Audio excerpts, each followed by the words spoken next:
माझ्यासमोर जास्त नाटक करायचं नाही काय? आता मी तर राहीना म्हणजे राहीना, संपला विषय, चालली मी माहेरला. आज पगार झालाय माझा. मी या वेळेला 2 साड्या घेणार.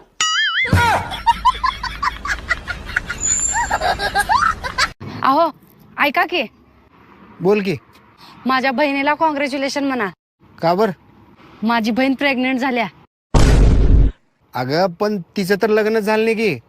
अहो तिनं बेंगलोरला नव्हती काय डॉक्टर की शिकायला, तिथंच प्रेग्नेंट झाल्या.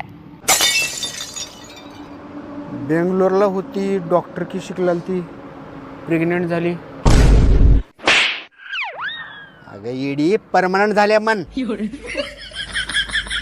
हा तेच तेच, फोन करून लगेच म्हणा तिला कॉंग्रॅच्युलेशन. नुसता येड्याचा बाजार आहे.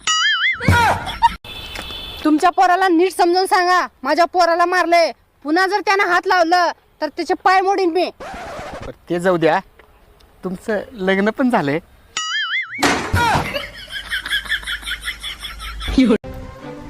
तुमचं दुसरं लग्न झालंय का? नाही बाबा, कोण म्हणलं तुला? मग ती माझी मैत्रीण कशी म्हणत होती माझा नवरा लकी म्हणून? अगं लकी म्हणजे नशीबवान, तिचा नवरा नशीबवान आहे असं ती म्हणत होती. मी लकी नाही. ती म्हणली माझा नवरा लकी आणि तुमचं नाव बी लकी. मग मला वाटलं म्हणजे तुम्ही तिचा नवरा आहेत काय की. स्वतःची बायको ऐश्वर्या का असे ना, पण नवऱ्याला शेजारची रानू मंडलच आवडते.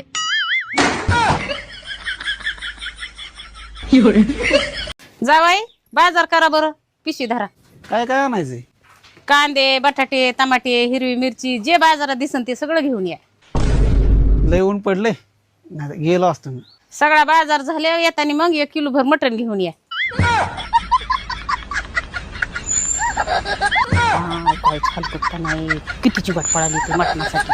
मामा, लहानपणापासून माझी एक इच्छा होती, मी मोठा झालो का गरीबाला असं मदत करणार. खरं आहे. सगळ्यात गरीब तर तुम्हीच आहेत जावाई. अहो तुमचं माझ्यावर किती प्रेम आहे. अथांग समुद्र असतो ना, अथांग समुद्र, त्याच्यामध्ये सुई टाकायची आणि ती शोधायची. ती शोधू शकत नाही, एवढं माझं अथांग प्रेम आहे तुझ्यावर.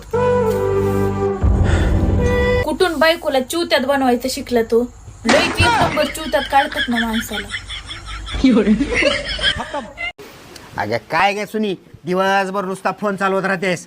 आता तुम्हीच नीट विचार करा, मी फोन चालवू का तोंड?